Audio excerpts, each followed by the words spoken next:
Hey everyone, welcome back to another episode of the Brawn Body Podcast. In this episode, we're excited to be joined by Lauren Medallion, and she is another impressive female athlete. I know a few weeks ago we told you all about Bridget Finn. You're going to be very impressed with Lauren if you were impressed with Bridget.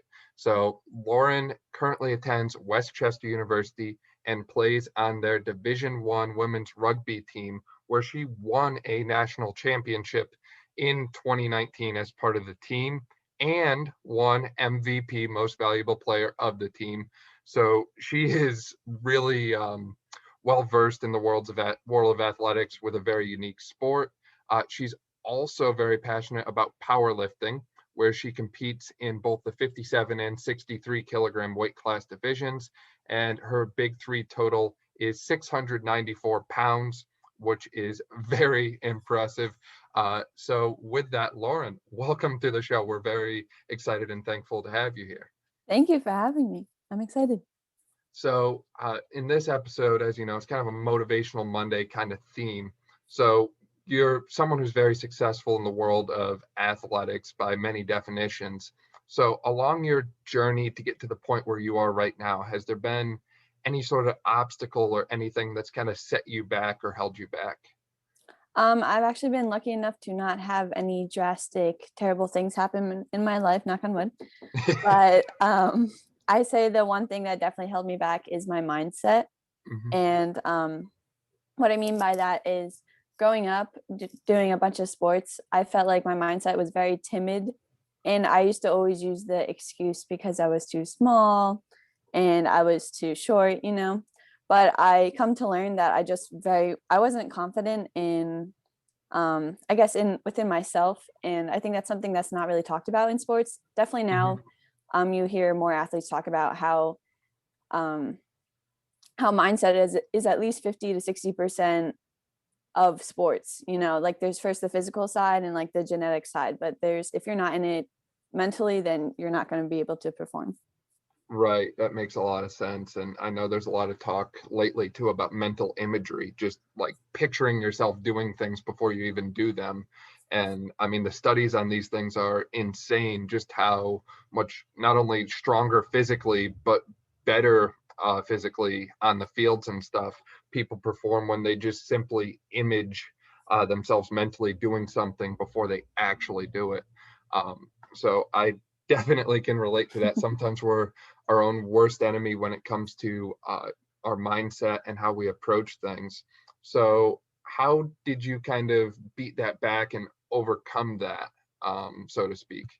So actually, it's funny that we're talking about this because the other day, me and my friends were driving back from rugby practice, and we were talking about how athlete could be so physically strong, but if they aren't mentally strong, there's no way that they're going to reach their full potential. So with that, I still don't think I've overcome it, but I think powerlifting has helped me tremendously because in team sports, it's very easy to mask your mistakes. So let's say if I'm in rugby, I miss a tackle, the person next to me will tackle her for me and then I'll get away with it. But in Mhm. powerlifting, it's just me. So if I miss a squat, it's my fault. I can't blame it on anybody else. So, where are they going with that? So basically, I still haven't overcome it, but powerlifting it's crazy how much it's changed me because in the beginning, I'd be squatting and let's say I missed a squat or my form of my deadlift was so terrible and I would get so down on myself. And then I realized, okay, no one really cares, like Mhm. that. My boyfriend told me that quote before, like, nobody cares that you're having a bad day. Just because I'm having a bad day, my competitor is probably having the best day of their life. They're in the gym squatting crazy numbers. So I need to take 5 minutes to myself, compose myself, and then get over it. Because, at the end of the day, if I want to be the best, I need to train to be the best. And I can't let my mindset or my mentality get in the way of that. Right. I really love that. It's you against yourself. Yeah, I think exactly. it's very easy to get caught up in the comparison of things. Like, well, I only missed two tackles that game, but she missed five, so clearly I'm doing better, or Yeah. something like that. When in reality, maybe that person you're comparing yourself to started from a completely different place than you, or doesn't work the same amount of hours and put the same amount of time in. So I always think it's kind of impossible to compare yourself to other people because, we're all on our own individual journey and individual track here through this. Now, for those that haven't seen you, you said you were kind of shorter in stature and smaller, and that was kind of a timid thing for you. How tall are you? I'm 5'1" and around like 130 pounds.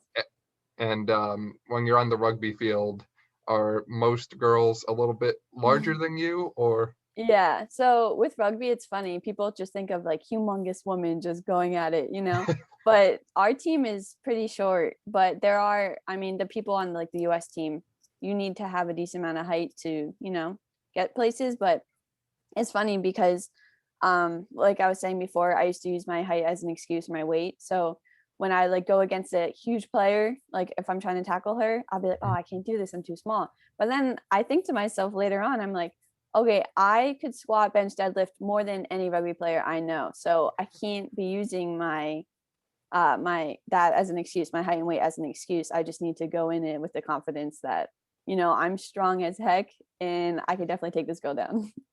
Definitely. I love that. Now, I don't want to steal too much from the Wednesday episode where we're going to be talking about rugby in depth, fitness in depth, but I am kind of curious about the time commitment that goes into both rugby and powerlifting, because obviously rugby, there's a lot of endurance and running involved, and powerlifting, well, there's that stereotype that powerlifters don't really do cardio. So how are you able to balance the time commitment with these two slightly different things and keep moving forward despite, the demands of school, sports, and powerlifting all at the same time? Actually, with COVID last March when everything got shut down, obviously rugby sports was all shut down. So that kind of gave me an opportunity to flourish in powerlifting. So let's say from March until January, that's like a solid 9 months. I did not do any cardio, which probably did not help my rugby game. I'm kicking myself for it now as we're doing sprints. But it's kind of hard to find a balance between strength and cardio, especially with rugby. I was talking to my boyfriend. He's kind of my coach with powerlifting. So I'm supposed to be maxing, let's say this weekend. But I've been starting to run so much, like so many sprints. So that is definitely going to affect my numbers within my strength. But yeah, so it's kind of very hard to balance those, at least time commitment wise. Rugby is like 3 hours a day, Monday, Wednesday, every day throughout the week except for Thursdays.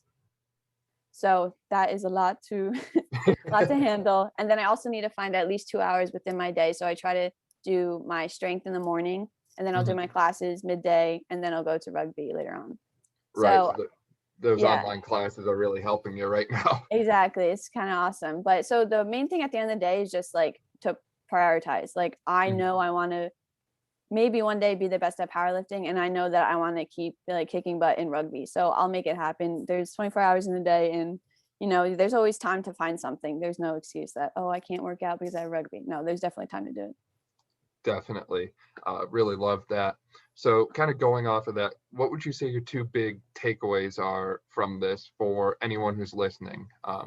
Basically prioritization you talked about, and the mental health of being your own worst enemy. Is that kind of what you're thinking, or can you expand on that a little bit?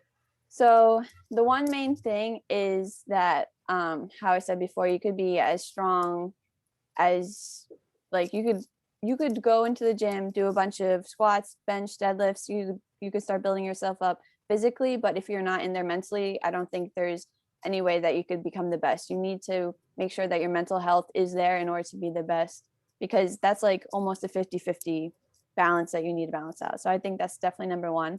And the second takeaway is, and I know it sounds kind of harsh, but nobody cares, because when you have a bad day at the gym, you can't just sit there depressed, be like, oh, okay, I'm just going to walk away now. Or even in a game, I miss one tackle. I'm like, oh, dang, like, I guess it's not the game for me.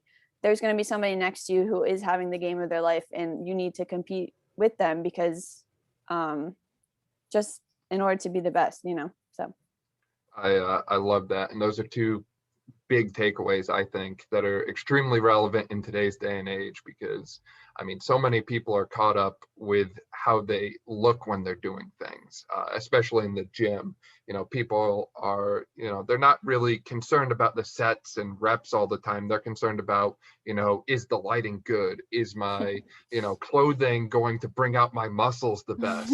And, kind of with that, I think it always says something when you walk into the gym and someone's going at it with no headphones and just a total grout fit. Yeah. So really like those takeaways, really relevant right now. And as always, thanks for listening to this episode of the Brawn Body Podcast. We will see you again on Wednesday with Lauren to talk more about rugby and powerlifting and how she's gotten to the point that she's at today from a physical standpoint. So Lauren, thanks again for joining us. Thank you for having me.